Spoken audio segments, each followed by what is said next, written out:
नमस्कार दोस्तों, मैं हिरण्यन पंडित एक बार पुनः आप सभी का तेजस क्लासेज में स्वागत करता हूँ। आज का वीडियो हमारा बायोलॉजी से है, जो जिसका चैप्टर है जीव जनन कैसे करते हैं। जनन चैप्टर से लिए गए हैं, उसके हम इम्पोर्टेंट 30 क्वेश्चन जो VVI क्वेश्चन है उसका हम डिस्कशन करेंगे। ठीक है, तो चलिए बिना देरी किए हुए पहला क्वेश्चन देखते हैं कि खंडन द्वारा जनन होता है किसमें। तो मेढक में, सितारा मछली में, टिड्डे में या कौवे में। तो ये जो है खनन द्वारा सितारा मछली में इसका जनन होता है। अगला क्वेश्चन है कि कायिक प्रवर्धन संभव है किसके द्वारा। तो जड़ द्वारा, तना द्वारा, पत्ती द्वारा या उपरोक्त सभी द्वारा। तो उपर्युक्त जितने भी हैं, पत्ती या तना या जड़, उसके द्वारा कायिक प्रवर्धन संभव है। उसके बाद है कि तने पर अपस्थानिक कलियां पाई जाती है। पुदीने में, आलू में, ब्रायोफिल्म में, सभी में। तो आपको आलू में जो है सो तने पर अपस्थानिक कलियां पाई जाती है। जैसे फिर है चौथा क्वेश्चन कि मुकुलन द्वारा अलैंगिक जनन होता है किसमें। हाँ, तो हाइड्रा में, मटर में, शैवाल में या प्लाज्मोडियम में। तो ये जो है सो हाइड्रा, आपका हाइड्रा जो है सो मुकुलन द्वारा अलैंगिक जनन करता है। ठीक, अगला क्वेश्चन है कि अलैंगिक जनन मुकुलन द्वारा होता है किसमें। अमीबा में, यीस्ट में, प्लाज्मोडियम में या लेशमानिया में। तो आपका ईस्ट में इसका आंसर हो जाएगा। अगला क्वेश्चन है कि निम्न में से कौन मानव में मादा जनन तंत्र का भाग नहीं है। अंडाशय, गर्भाशय, शुक्रवाहिका या डिंब वाहिनी। तो आपका ऐसा आंसर हो जाएगा शुक्रवाहिका। शुक्रवाहिका जो है, हाँ, मानव में जनन तंत्र का भाग नहीं है, बल्कि अंडाशय, गर्भाशय और डिंब वाहिनी ये मादा जनन तंत्र का भाग है। अगला क्वेश्चन है कि परागकोश में क्या होते हैं। बाह्यदल, अंडाशय, अंडक या परागकण। ये जो है आपका परागकण इसका आंसर हो जाएगा, क्योंकि परागकोश में परागकण होते हैं। उसके बाद है कि गतिशील जनन कोशिका को नर युग्मक तथा जिस जनन कोशिका में भोजन का भंडार संचित होता है उसे क्या कहते हैं। जनन अंग, उभयलिंगी, परागकण या मादा युग्मक। इसे हम लोग क्या कहेंगे, मादा युग्मक कहेंगे। ठीक है, अगला क्वेश्चन है कि एड्स रोग का प्रमुख कारण क्या है। असुरक्षित यौन संपर्क, खून की कमी, विटामिन की कमी, पोषण की कमी। तो एड्स रोग जो होता है इसका आपका पहला आंसर हो जाएगा, क्योंकि असुरक्षित यौन संपर्क से एड्स रोग होता है। एड्स का फुल फॉर्म होता है एक्वायर्ड इम्यूनो डिफिशियंसी सिंड्रोम। ठीक है, आप एड्स का फुल फॉर्म भी पूछ सकता है, हम बता दिए हैं, आप लोग याद कर लीजिए, acquired immuno deficiency syndrome. Okay, अगला क्वेश्चन है कि पंखुड़ियों का रंग अधिकतर क्या होता है। पीला होता है, हरा होता है, लाल होता है या सफेद होता है। तो ये जो है पंखुड़ियों का रंग अधिकतर हरा होता है। अगला क्वेश्चन है कि फूल का कौन सा भाग फल में बदलता है। पुंकेसर, स्त्री केसर, अंडाशय या बीज। तो फूल का जो है सो अंडाशय वाला भाग जो होता है वही क्या होता है, फल में बदलता है। अगला क्वेश्चन है कि पराग नलिका का बीजांड की ओर वृद्धि करना किस प्रकार के अनुवर्तन से संबंधित है। प्रकाश अनुवर्तन, गुरुत्व अनुवर्तन, जल अनुवर्तन, रसायन अनुवर्तन। आपका आंसर हो जाएगा रसायन अनुवर्तन। ठीक है, पराग नलिका का बीजांड की ओर वृद्धि करना किस प्रकार के अनुवर्तन से संबंधित है। तो रसायन अनुवर्तन से संबंधित है।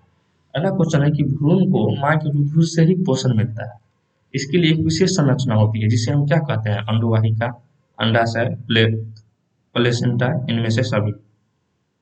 इसे हम प्लेसेंटा कहते हैं, जो भ्रूण के माँ के दूध से ही जिसको पोषण मिलता है। इसके लिए एक विशेष संरचना होती है, उसे हम क्या कहते हैं, प्लेसेंटा। उसके बाद है कि निम्नलिखित में से कौन पुनरुद्भवन का उदाहरण है। हाइड्रा, अमीबा, स्पाइरोगोरा या इनमें से कोई नहीं।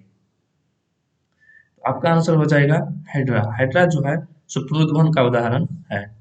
उसके बाद है कि पुंकेसर पुष्प का कौन सा जनन अंग है। नर, स्त्री, दोनों या इनमें से कोई नहीं। तो नर जो है, हाँ, पुंकेसर पुष्प का ये जनन अंग होता है।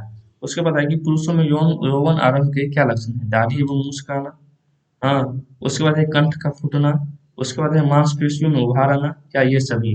तो ये जितने भी आपका लक्षण है, जैसे कि दाढ़ी मूछ आना या कंठ का फूटना या मांसपेशियों में उभारना, ये पुरुषों में जवानी के लक्षण है। उसके बाद है कि स्त्रियों में जवानी के क्या लक्षण है, अर्थात यौवन आरंभ के क्या लक्षण है।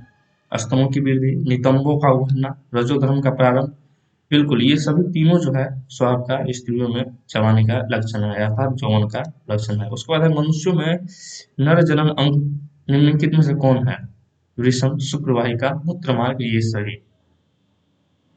तो आपका आंसर जो है सो ये सभी हो जाएगा, ये सभी जनन अंग के अंतर्गत शामिल होता है। उसके बाद है कि शुक्राणुओं का मोचन कहाँ होता है। अधिवृषण, शुक्रवाहिका, वृषण या शुक्राशय। इसका आंसर हो जाएगा शुक्रवाहिका। ठीक है, अगला क्वेश्चन है हमारा कि स्त्रियों में अंडाशय की संख्या कितनी होती है? स्त्रियों में अंडाशय की संख्या कितनी होती है? तो स्त्रियों में अंडाशय की संख्या सिर्फ 2 होती है।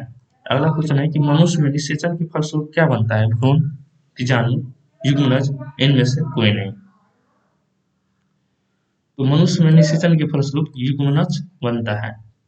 उसके बाद है कि विरेचन में बने शुक्राणु संचित होते हैं कहाँ? तो शुक्राशय में, अधिविरेचन में, शुक्रवाहिका में या मूत्रमार्ग में। तो आपका आंसर हो जाएगा अधिविरेचन में। उसके बाद है कि वैसे परिवर्तन जो जीवों के नियंत्रण से बाहर होते हैं क्या कहलाते हैं? टकराना, क्षमता, निकेत या परिवर्तन।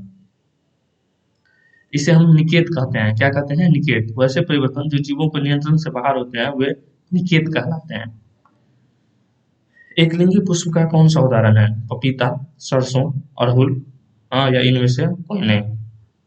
इसका आंसर जो हो जाएगा आपका ये हो जाएगा पपीता जो है सो एकलिंगी पुष्प का उदाहरण होता है। उसके बाद अगला क्वेश्चन है कि मानव जनन अंग किस आयु में परिपक्व एवं क्रियाशील हो जाता है? 12, 18, 24 और 30। तो आपका 18 वर्ष की उम्र में जो है सो मानव जनन अंग, हाँ 18 वर्ष की आयु में परिपक्व एवं क्रियाशील हो जाता है।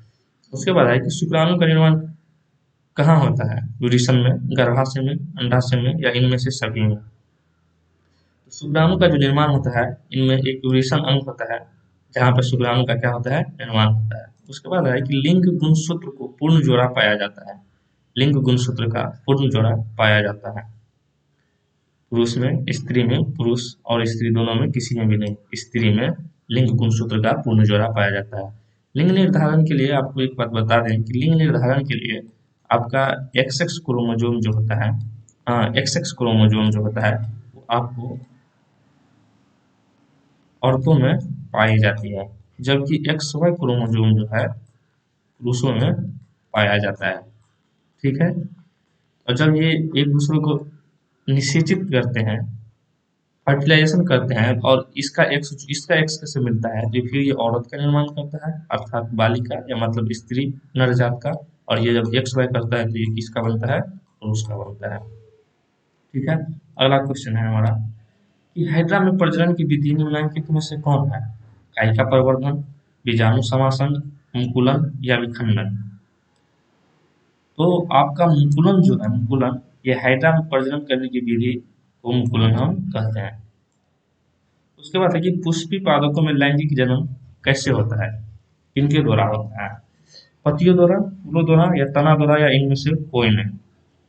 तो पुष्पी पादपों अर्थात पुष्पी पौधा जो होता है इसमें जनन जो होता है उसमें भी लैंगिक जनन जो होता है वो आपको फूलों द्वारा किया जाता है। ठीक है, अगला क्वेश्चन है कि मानव मादा के जनन तंत्र का भाग निम्न में से कौन सा नहीं है? अंडाशय, गर्भाशय, शकवाहिका या डिंब वाहिनी। ठीक है, तो ये शकवाहिका जो है सो मानव मादा के जनन तंत्र का ये भाग नहीं होती है। तो ये था हमारा जनन चैप्टर से 30 इंपॉर्टेंट क्वेश्चन। अगले वीडियो में हम मिलेंगे।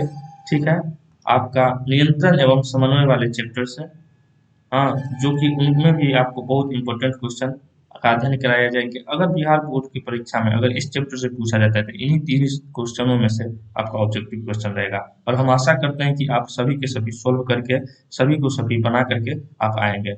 चलिए, तब तक के लिए बाय बाय, आप रिवाइज कीजिए।